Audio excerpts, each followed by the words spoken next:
Hey, what's up, my nuggets? Welcome back to Tech Nugget. Today I'm bringing you my honest review of the Lenovo Legion Tower 5 that is right here behind me.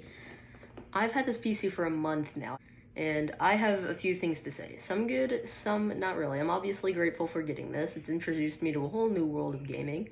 So yeah, let's not hesitate and jump right into the video.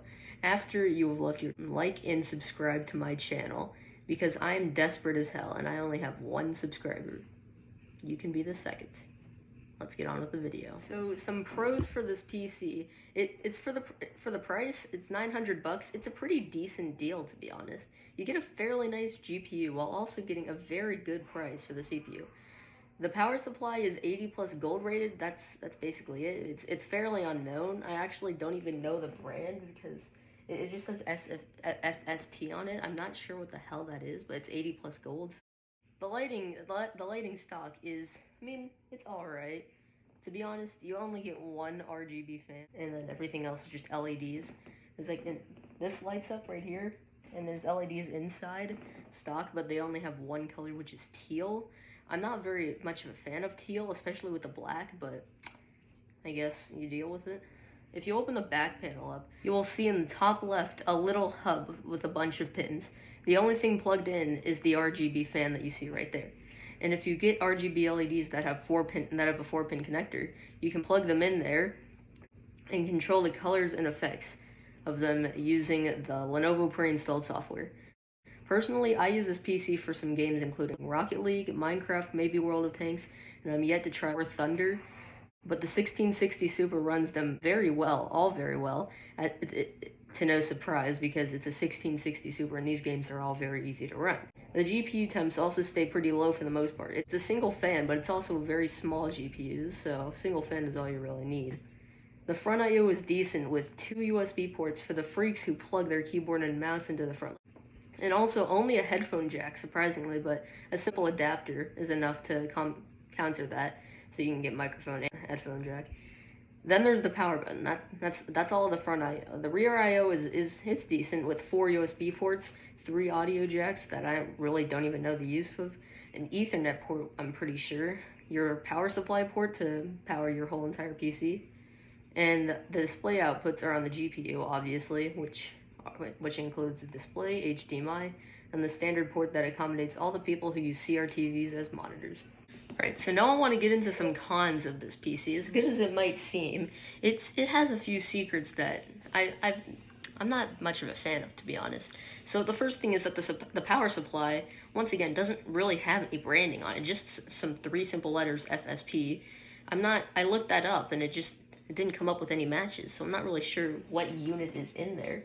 And to be honest, I'm kind of scared for my PC's safety. It's also only 400 watts, and for $900, that's a bit underpowered. I've seen like $400 systems with 500 watt power supplies, so 400 isn't that much. It doesn't have any ketchup and mustard cables, however, which is definitely a good sign, but it's just a bit odd for not much specification as to what unit the power supply is. Problems with the case include slightly limited front airflow, which, like, there's more holes and stuff than there is in the average case, but I kind of wish this whole front panel was just gone to be replaced with mesh, and maybe I could put some RGB fans there and make it look better. Also, near to no access to the front fans. So I've tried to, there's this fan, the lower intake fan, isn't intake for some reason. It's exhaust. I've never seen that. And I looked up a video on it. I'm not sure that's right. So I've tried to change it, but I can't. Like, I've opened it up. There's screws, but they're accessible from the front, not inside. So it's like I can't flip it around. So it's just stupid how I have exhaust blowing onto the hard drive cage. It's weird because it's not going anywhere. It's not useful, but anyways, speaking of, well, temperatures in the case, the fan in the CPU is not a stock Intel one. Woo! Yeah, stock Intel. They suck. The thing is, it still looks relatively weak.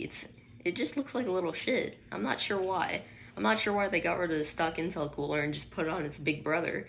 It's not even that much of a big brother. It's like the twin who thinks they're so much better because they're a few minutes older. I don't get it.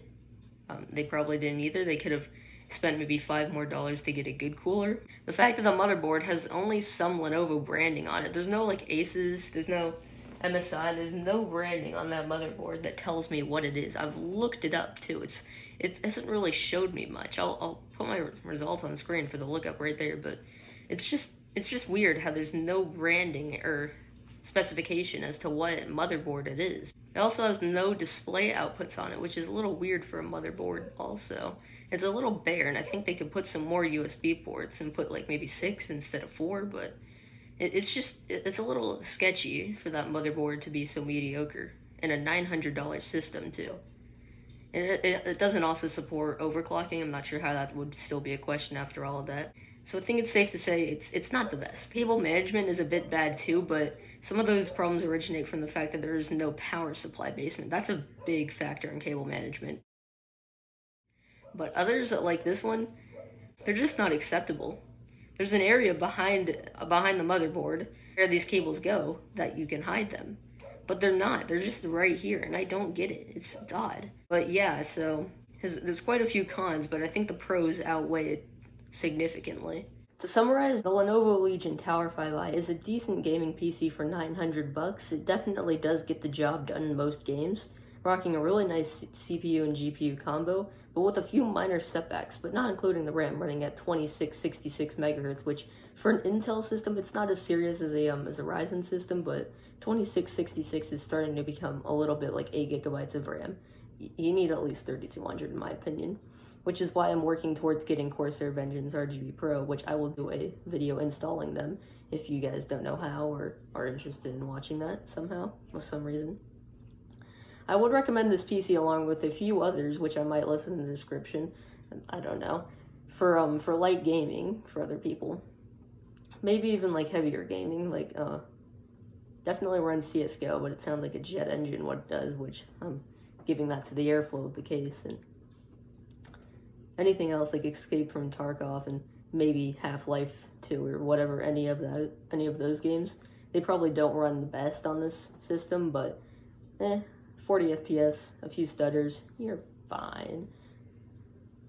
The 256 gigabyte SSD makes regular work and productivity much easier, and the 1 terabyte hard drive makes it much nicer for creators. If you enjoyed this review and are planning on buying one of these maybe, and you see my video praising it most of the time, then please hit like and subscribe. More videos will be like this in the future, I hope, as long as I still am able to get things and review them. But for now, this has been Tech Nugget. See you guys later.